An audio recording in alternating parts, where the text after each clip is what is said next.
উত্তর পূর্ব পর্ষদের ৭২তম পূর্ণাঙ্গ অধিবেশনের শেষে রবিবার রাতে তেপড়ামথা সুপ্রিমো প্রদ্যুৎ কিশোর দেববর্মনের সঙ্গে বৈঠক করেন কেন্দ্রীয় স্বরাষ্ট্রমন্ত্রী অমিত শাহ। মুখ্যমন্ত্রী ডক্টর মানিক সাহার উপস্থিতিতে হয় এই বৈঠক। রাজ্যের উপজাতি জনসমাজের আর্থ-সামাজিক উন্নয়ন এবং তাদের অধিকার সুনিশ্চিত করার বিষয়ে বিস্তারিত আলোচনা হয়েছে বৈঠকে। বৈঠকের পর আগামী ফেব্রুয়ারি মাস থেকে ধাপে ধাপে ত্রিপাক্ষিক চুক্তির শর্ত পূরণ শুরু হবে বলে এক ভিডিও বার্তায় জানিয়েছেন প্রদ্যুৎ কিশোর দেববর্মন।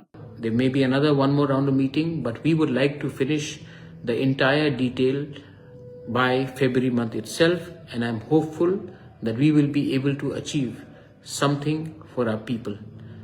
अगर हमारे लोगों को कुछ मिलेगा तो मुझे भी लगेगा कि मैंने अपने ग्रैंडफादर, अपने माँ बाप का नाम को रोशन किया, अपने लोगों को कुछ दिया, गरीब तिपरासा को कुछ दिया। ये होने के बाद मैं भी अपने बारे सोचूंगा, लेकिन सबसे पहले मुझे आपको कुछ देना है।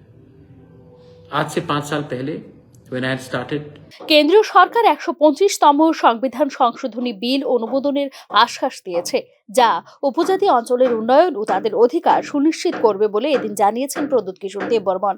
ত্রিপাক্ষিক চুক্তি আওতায় উপজাতি অঞ্চলের উন্নয়নকে এডিসিকে সরাসরি অর্থ প্রদান করা হবে। এছাড়া শিক্ষার উন্নয়ন, পানীয় জলের সমস্যা নিরসন, হাসপাতাল নির্মাণ এবং কেন্দ্রীয় বিশ্ববিদ্যালয় প্রতিষ্ঠার মতো বিষয়গুলিও চুক্তির অন্তর্ভুক্ত বলে জানিয়েছে প্রদ্যুৎ কিশোর।